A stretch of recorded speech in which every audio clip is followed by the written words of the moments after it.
इस दुनिया में ऐसा कौन होगा जो ये नहीं चाहेगा कि वो खूब अमीर बने, करियर में सक्सेसफुल हो, लाइफ में स्टेबल हो। जरा सोचिए, इन सब बातों का बेस क्या होगा? जाहिर तौर पर पैसा। पैसे की इंपॉर्टेंस तो सबको पता ही है। हर किसी को इस बात की फिक्र भी लगी रहती है कि क्या वो सही सेविंग्स कर रहे हैं, क्या वो अपने एक्सपेंडिचर सही जगह पर कर रहे हैं।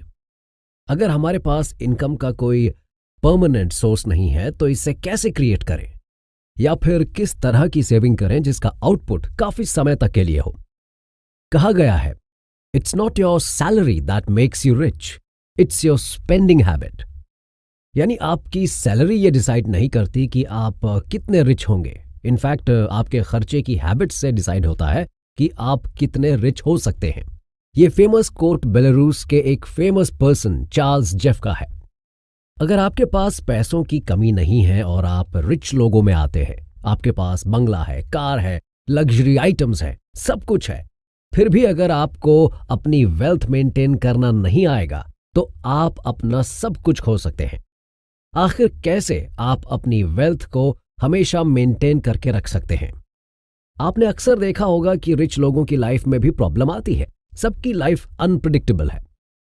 कुछ लोग स्मूथली लाइफ जी रहे होते हैं क्योंकि वो रिच होते हैं, पर जैसे ही उनकी लाइफ में कोई प्रॉब्लम आती है, उनकी फाइनेंशियल कंडीशन क्रैश कर जाती है। वो अचानक रिच क्लास से मिडिल क्लास में आ जाते हैं, और ये सब उनके मनी बैकअप प्लान ना करने की वजह से होता है। आज भी भारत जैसे देश में फाइनेंशियल अवेयरनेस की काफी कमी देखी जाती है, लेकिन पहले के कंपैरिजन में हालात काफी सुधर चुके हैं। एक समय था लोग इन्वेस्टमेंट करने से डरते थे, लेकिन आज भारत के युवा स्टार्टअप और इन्वेस्टमेंट से नहीं डरते।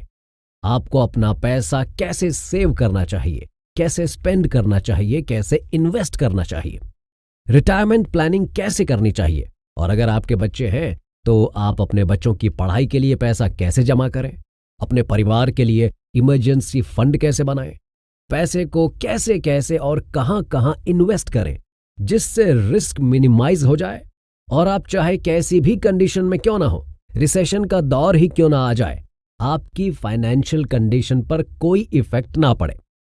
जमीन कितनी खरीदनी चाहिए, फिक्स डिपॉजिट कितना करना चाहिए, शेयर मार्केट या म्यूचुअल फंड में कैसे इन्वेस्ट करना चाहिए।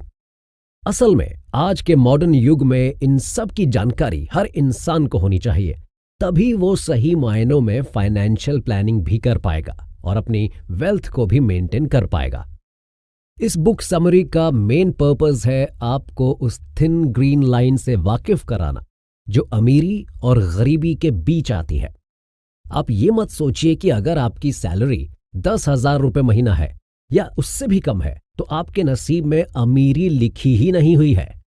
ये बुक समरी आपको बताएगी कि आप किस तरह सिंप्लिसिटी में जीकर अपनी वेल्थ बचा भी सकते हैं और उसे इन्वेस्ट करके अपनी वेल्थ को बढ़ा भी सकते हैं और समय के साथ उसे मेंटेन भी कर सकते हैं। ये बुक समरी ये भी क्लियर कर देगी कि आपका रिच होना काफी नहीं है, आपको वेल्दी भी होना चाहिए, क्योंकि रिच होना अलग बात है और वेल्दी होना एकदम अलग बात। चलिए थोड़ी चर्चा लेखक के बारे में भी कर लेते हैं। लेखक कहते हैं, जब तक आप फाइनेंशियली स्टेबल नहीं होते तब तक आपकी मेंटल हेल्थ भी बेहतर नहीं हो पाती और आपकी लाइफ में प्रॉब्लम्स ही प्रॉब्लम्स भरी रहती हैं। इसलिए जरूरी है कि हम फाइनेंशियल इंडिपेंडेंस पाकर अपनी लाइफ सिक्योर करें। हम अपनी लाइफ सिक्योर करते करते अपने बच्चों की लाइफ भी काफी हद तक सिक्योर कर सकते हैं। पैसे की स्टेबिलिटी का मतलब है हमारे आगे की जनरेशन को स्ट्रांग बेस मिलना और अपने बच्चों को अच्छा लिविंग स्टैंडर्ड देना, अच्छी एजुकेशन देना। ये सारी जिम्मेदारी हमारी ही है।